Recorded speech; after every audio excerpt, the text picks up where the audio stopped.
Tais observações darão resultado prontamente. Em primeiro lugar, o homem notará que não pode observar imparcialmente nada do que encontra em si mesmo.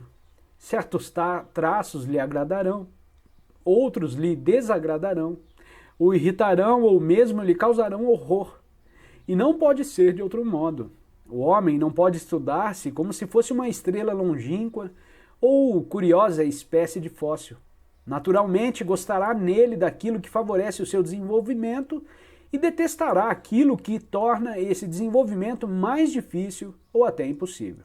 Isso quer dizer que, muito pouco tempo depois de haver começado a observar-se, distinguirá entre si os traços úteis e os traços prejudiciais. Isso é, úteis ou prejudiciais do ponto de vista de um conhecimento possível de si mesmo, de um despertar possível, de um desenvolvimento possível. Discernirá nele o que pode tornar-se consciente e o que não pode e deve ser eliminado. Ao se observar, nunca deverá esquecer que o estudo de si é o primeiro passo no caminho de sua evolução possível. Devemos agora examinar quais são esses traços prejudiciais que o homem encontra em si mesmo. De modo geral, são todas as manifestações mecânicas. Como já dissemos, a primeira é mentir. A mentira é inevitável na vida mecânica. Ninguém pode escapar dela e quanto mais cremos estar livres da mentira, mais ela nos tem em seu poder. A vida, tal qual é hoje, não poderia continuar sem a mentira. Mas do ponto de vista psicológico, a mentira tem outro sentido.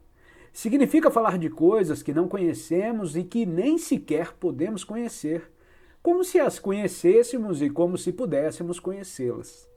Devem compreender bem que não me coloco num ponto de vista moral, seja qual for. Não chegamos ainda à questão do que é bom e do que é mal em si. Coloco-me no simples ponto de vista prático.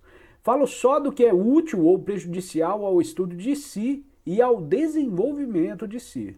Começando desse modo, o homem aprende muito depressa a descobrir os sinais pelos quais pode reconhecer em si mesmo as manifestações prejudiciais. Descobre que quanto mais controla uma manifestação, menos prejudicial ela é, e que quanto menos a controla, por conseguinte, quanto mais mecânica ela é, mais prejudicial se pode tornar. Ao compreender isso, o homem tem medo de mentir, não por razões morais, repito, mas porque não pode controlar sua mentira e porque a mentira o controla. Isso é, controla suas funções. O segundo traço perigoso que encontra em si mesmo é a imaginação. Depois de ter começado a observar-se, chega bem depressa à conclusão de que o principal obstáculo à observação é a imaginação. Quer observar alguma coisa, mas em lugar disso é tomado pela imaginação e se esquece de observar. Não tarda a dar-se conta de que a palavra imaginação é dado um sentido fictício e de modo algum justificado, o de faculdade criadora ou seletiva. Percebe que a imaginação é uma faculdade destrutiva, que ele nunca pode controlá-la e que ela sempre o arrasta para longe de suas decisões mais conscientes, numa direção aonde não tinha intenção de ir. A imaginação é quase tão perniciosa quanto a mentira. De fato, imaginar é mentir-se a si mesmo. O homem começa a imaginar algo para dar prazer a si mesmo e rapidamente começa a acreditar no que imagina, pelo menos em parte. Descobre-se ainda, às vezes, até no início, quantas consequências perigosas pode ter a expressão das emoções negativas. Por emoções negativas, designam-se todas as emoções de violência ou depressão, compaixão de si mesmo, cólera, suspeita, medo, contrariedade, aborrecimento, desconfiança, ciúme, etc. Comumente aceita-se a expressão das emoções negativas como coisa inteiramente natural e até necessária. Frequentemente, as pessoas chamam-na sinceridade.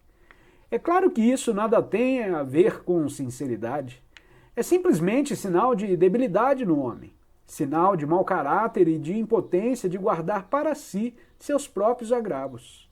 O homem compreende isso quando se esforça em opor-se às suas emoções negativas, e isso é uma nova lição para ele. Vê que não basta observar as manifestações mecânicas, é preciso resistir a elas, porque sem resistir-lhes não pode observá-las. Sua aparição é tão rápida, tão familiar e tão imperceptível que é impossível notá-las, se não fizermos esforços suficientes para criar-lhes obstáculos.